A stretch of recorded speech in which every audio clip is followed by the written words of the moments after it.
Baik teman-teman, pada video ini kita akan membahas beberapa soal terkait dengan materi komunikasi yang memberdayakan. Kita ke soal yang pertama. Sebagai seorang guru, dalam komunikasi dengan para siswa haruslah mampu menciptakan rasa aman dan nyaman. Hal ini akan hadir jika guru mampu menciptakan sebuah hubungan rasa saling memperhatikan, baik keadaan pribadi atau kesejahteraan profesionalnya. Bagi murid, ketika guru peduli pada kualitas belajarnya, akan membuat murid berasumsi bahwa komunikasi seorang guru bertujuan untuk perbaikan mutu. Komunikasi semikian yang dilakukan oleh seorang guru dengan siswanya akan menciptakan A. Hubungan saling mempercayai. B. Nilai siswa akan meningkat. C. Siswa akan peduli kepada gurunya. D. Orang tua siswa akan puas dengan kinerja guru. Atau E. Siswa merasa dekat dengan gurunya. Baik teman-teman, coba dijawab dulu. Kira-kira yang mana menurut teman-teman jawaban yang benar?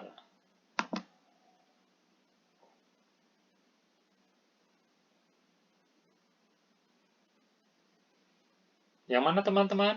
Ya, jawabannya yang benar adalah yang A ya.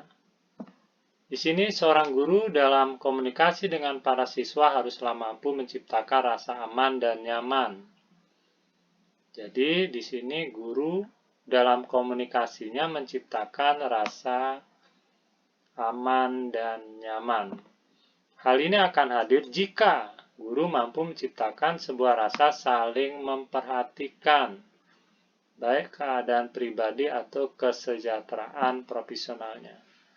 Bagi murid ya, ketika guru peduli pada kualitas belajarnya, akan membuat murid berasumsi bahwa komunikasi seorang guru bertujuan untuk perbaikan mutu. Nah, jadi di sini apabila komunikasinya menimbulkan rasa aman dan nyaman, kemudian murid percaya bahwa apa yang dilakukan guru adalah untuk perbaikan mutu belajar dia, bukan dengan tujuan lain, maka komunikasi sedemikian yang dilakukan oleh guru dengan siswanya akan menciptakan hubungan saling mempercayai. Kita lihat pembahasannya, teman-teman. Salah satu kemampuan yang harus dimiliki oleh guru adalah kemampuan komunikasi yang memberdayakan. Salah satu unsur komunikasi yang memberdayakan adalah kemampuan guru menciptakan hubungan saling mempercayai ketika ia berkomunikasi dengan para siswanya. Untuk itu, guru harus menciptakan rasa aman, rasa nyaman terhadap para siswanya. Nah, dengan rasa aman dan nyaman inilah, maka akan tercipta hubungan yang saling mempercayai. Selain itu, guru juga harus menciptakan hubungan saling memperhatikan, baik keadaan pribadi atau terkait persoalan pendidikan di sekolah. Jadi, hubungan atau komunikasi yang dibangun guru tidak hanya semata terkait dengan pendidikan di sekolah saja, tapi juga seorang guru harus mampu berkomunikasi dan melakukan pendekatan pada hal-hal yang bersifat pribadi siswa. Sehingga misalnya komunikasi tentang keluarganya, tentang latar belakangnya, apa yang menjadi cita-cita, apa yang menjadi perasaan dia, sehingga akhirnya seorang siswa itu memiliki rasa kepercayaan ketika dia berkomunikasi dengan gurunya. Ke soal yang kedua. Seorang siswa sering tidak masuk sekolah. Nah, ini kasusnya seorang siswa sering tidak masuk sekolah. Ada saja alasannya, seperti bangun kesiangan, ban motor pecah, atau sedang sakit. Padahal ini hanya alasan. Seorang guru yang telah memahami prinsip komunikasi yang memberdayakan tidak langsung marah. Ya justru berusaha ya mencari tahu sebenarnya dan menyampaikan bahwa sebenarnya ia anak yang berbakat. Ia memiliki bakat olahraga, tubuhnya juga sangat bugar, dan jika saja ia lebih rajin sekolah dan belajar, maka ia akan mampu meraih cita-citanya untuk menjadi polisi misalnya. Nah, guru tersebut telah menerapkan unsur pokok komunikasi yang memberdayakan, yaitu hubungan saling mempercayai, menggunakan data yang benar, bertujuan menuntun para pihak untuk optimalisasi potensi, kemudian D, rencana tindak lanjut atau aksi, atau E, saling memberi penguatan. Yang mana kira-kira teman-teman jawabannya? Ya kita lihat clue-nya ya, seorang siswa sering tidak masuk sekolah, alasannya banyak, tapi guru justru tidak marah dalam hal ini. Tapi dia lebih memfokuskan kepada bahwa sebenarnya siswa itu memiliki berbagai kemampuan. Dia memiliki bakat olahraga, tubuhnya juga sangat bugar, dan jika ia rajin belajar, maka ia akan mampu meraih cita-citanya. Nah, guru tersebut telah menerapkan unsur pokok komunikasi yang berdayakan yang mana? Ya, jawabannya adalah yang mana teman-teman? Oke, kita ke pembahasan. Dalam komunikasi yang memberdayakan, salah satu unsur adalah bertujuan menuntun para pihak untuk optimalisasi potensi. Setiap siswa pada dasarnya pasti memiliki potensi. Melalui komunikasi diharapkan siswa optimalisasi potensi yang dimilikinya itu akan mampu digugah, dibangkitkan oleh seorang guru. Artinya dalam komunikasi, seorang guru harus mampu memberikan penyadaran bahwa pada dasarnya dia memiliki berbagai potensi dan bagaimana seorang siswa mengoptimalisasi potensinya. Jadi guru dalam komunikasi tidak melulu hanya mencari misalnya sisi kelemahan siswa, menjustifikasi, atau melihat hal-hal lain, tapi lebih menonjolkan atau berfokus pada bagaimana siswa mengoptimalisasi potensi dirinya sehingga nanti berhasil. Oke, nomor 2 jawabannya adalah tujuan menuntun para pihak untuk optimalisasi potensi. Pihak di sini adalah siswa karena jelas guru dia akan berkomunikasi dengan para siswanya. Ke soal yang ketiga. Oke teman-teman ya, sebelum kita lanjut bagi teman-teman yang sudah menjadikan channel ini sebagai teman belajar, terima kasih, terutama yang juga sudah subscribe channel ini. Bagi yang belum, ya dimohon dengan hormat untuk bisa mensubscribe channel ini demi keberlanjutan channel ini di masa depan. Soal yang ketiga, ketika memberi nasihat tentang pentingnya belajar kepada para siswa, seorang guru menyampaikan bahwa mencari kerja terdidik dan terampil itu lebih mudah diterima dalam mencari pekerjaan. Maksudnya ini pencari kerja yang terdidik dan terampil itu lebih mudah diterima dalam mencari pekerjaan. Kemudian guru menyampaikan angka, statistik, dan berbagai sumber yang ada yang mendukung bahwa mencari kerja yang terdidik dan terampil itu lebih mudah ketimbang yang tidak terdidik dan terampil. Dalam kaitannya dengan komunikasi yang memberdayakan, guru tersebut telah menerapkan unsur pokok komunikasi yang memberdayakan, yaitu apakah hubungan saling mempercayai, menggunakan data yang benar, kemudian C, bertujuan menuntun para pihak untuk optimalisasi potensi, atau rencana tindak lanjut atau aksi, dan E, saling memberi penguatan. Ya teman-teman ya, dalam soal ini memang saya mencoba membuat agar konsep terutama berkaitan dengan unsur komunikasi yang memberdayakan itu terbahas ya. Jadi soal hanyalah sebagai media untuk memperkuat pemahaman tentang komunikasi yang memberdayakan, khususnya unsur pokok yang termuat dalam komunikasi yang memberdayakan itu. Yang mana jawabannya teman-teman? Ya, jadi guru memberi nasihat. Dia memberikan informasi, kemudian menggunakan data statistik dan berbagai sumber yang ada bahwa pencari kerja yang terampil dan terdidik itu lebih mudah ketimbang yang tidak terampil dan tidak terdidik. Iya, jawabannya benar ya. Yaitu, ya, menggunakan data yang benar. Pembahasannya dalam berkomunikasi, hendaknya guru tidak hanya beropini, artinya menyampaikan gagasan dan pikirannya saja, tetapi juga harus memperkuat opininya dengan data-data yang benar. Hal ini akan menyebabkan para siswa lebih menerima pendapat atau opini guru dan lebih dapat diterima oleh siswa. Artinya, jika dalam berkomunikasi seorang guru mampu menyampaikan, menampilkan data-data, maka siswa akan berpikir bahwa ini bukan hanya kehendak, keinginan, opini, pendapat, atau gagasan guru semata yang bersifat subjektif, tetapi adalah sesuatu yang memang apa adanya demikian didukung oleh data.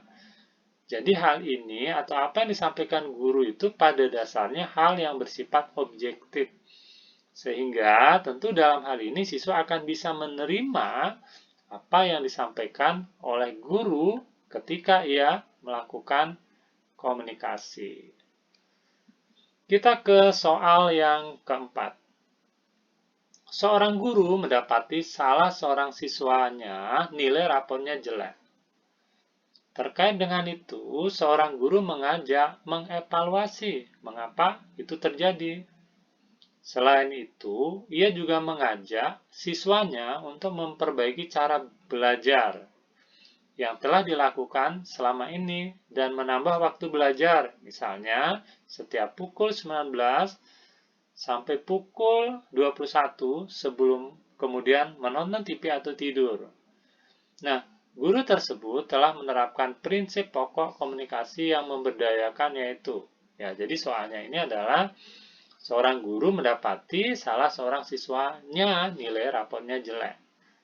Nah, terkait dengan itu, si guru mengajak mengevaluasi mengapa itu terjadi. Selain mengajak mengevaluasi, guru juga mengajak memperbaiki cara belajar. Caranya gimana memperbaiki cara belajar? Misalnya, yuk, siswa memiliki program belajar yang rutin, misalnya belajarnya setiap jam 19 sampai jam 21. Sebelum kemudian si siswa itu nonton TV, tidur, dan melakukan aktivitas lainnya. Nah, apabila komunikasi sedemikian yang dilakukan oleh guru, berarti guru telah menerapkan unsur pokok komunikasi yang memberdayakan, yaitu yang mana? Apakah saling menghargai, apakah berdasarkan pada data, apakah ada rencana tindak lanjut dan aksi, yang D menggunakan data yang benar atau bertujuan saling membantu. Ya, jawaban yang benar adalah adanya rencana tindak lanjut dan aksi. Rencana di sini adalah bagaimana siswa memperbaiki pola belajarnya, curahan waktu belajarnya, misalnya tidak rutin menjadi rutin.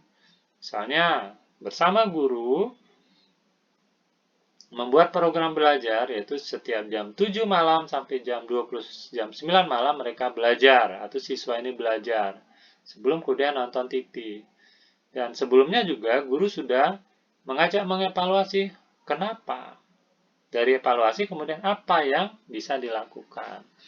Nah, apabila pola komunikasi guru itu seperti itu, tidak hanya marah-marah dan lain sebagainya, maka guru tersebut telah menerapkan unsur pokok komunikasi yang memberdayakan, yaitu Yang namanya adalah rencana tindak lanjut atau aksi. Ya, di sini pembahasannya rencana tindak lanjut atau aksi adalah apa yang kira-kira dapat dilakukan dari suatu keadaan atau situasi ketika guru berkomunikasi dengan siswanya. Seorang guru harus mampu membantu siswa untuk membuat rencana tindak lanjut atau aksi dari komunikasi yang dilakukan dengan siswa. Apa yang dapat dilakukan, bagaimana cara melakukan, kapan melakukan, untuk apa itu perlu dilakukan. Oke ya, selesai teman-teman 4 soal terkait dengan kemampuan guru dalam komunikasi yang memberdayakan. Ya, kita sampai kepada kesimpulan ya teman-teman. Ada 4 unsur komunikasi yang memberdayakan, yaitu yang pertama adalah hubungan saling mempercayai. Berarti dalam hal ini, dalam komunikasi dengan siswanya, seorang guru harus mampu, satu ya, atau yang pertama, menciptakan rasa aman dan nyaman bagi seorang siswa. Kemudian seorang guru juga tidak hanya bersifat formal ya ketika berhubungan. Tidak hanya bicara membahas masalah pelajaran dan hubungan yang bersifat formal antara guru dan siswa, tetapi juga terkait dengan hal-hal yang bersifat pribadi dari siswa itu. Sehingga siswa akan menyadari dan memahami bahwa gurunya memang punya perhatian kepada siswanya secara bersungguh-sungguh. Misalnya, dia juga bertanya tentang apa yang dia rasakan, permasalahan yang dia miliki, kemudian kondisi ekonomi, dan lain sebagainya, atau bahkan kondisi keluarga. Yang kedua, dalam komunikasi yang memberdayakan, seorang guru juga harus menggunakan data yang benar. Data-data yang benar ini tujuannya adalah mendukung komunikasi, argumentasi ketika guru menyampaikan sesuatu kepada siswanya. Misalnya, ketika guru ingin menyampaikan bahwa belajar rutin itu penting, harus didukung data. Apa dampak dari belajar rutin itu? Kemudian para pencari kerja yang terdidik, terampil itu lebih mudah. Datanya mana? Informasinya seperti apa? Ada data statistiknya tidak? Dari berbagai sumber. Nah, sehingga ketika berkomunikasi, ketika guru menggunakan data, ini siswa akan menangkap bahwa ini bukan hanya opini, asumsi, atau keinginan seorang guru, tapi juga adalah memang begitu adanya secara objektif.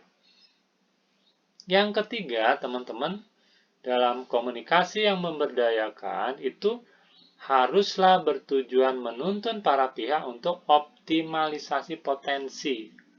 Artinya dari komunikasi yang terjadi atau dibangun antara siswa dan guru, haruslah potensi siswa itu dioptimalkan. Bagaimana caranya? Misalnya ketika guru menemui seorang siswa yang malas belajar, tapi badannya bagus, sehat.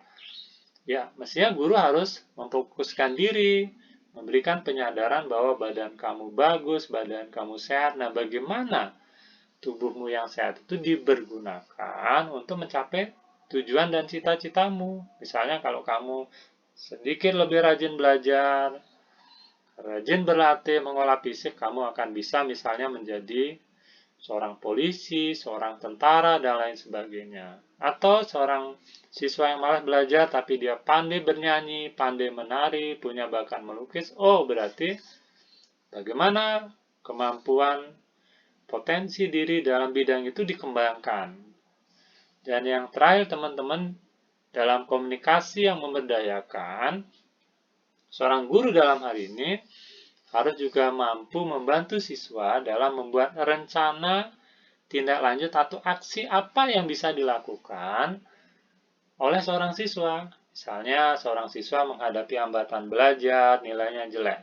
Dilakukan evaluasi dulu, kemudian apa ke depan yang bisa dilakukan. Nah, rencana tindak lanjut atau aksi ini tentu haruslah konkret dan bisa dirasakan oleh siswa. Baik ya teman-teman, terima kasih sudah menonton video ini. Mudah-mudahan ada manfaatnya dan ya, teman-teman nanti meraih kesuksesan sesuai dengan mimpi dan cita-citanya. Sampai jumpa.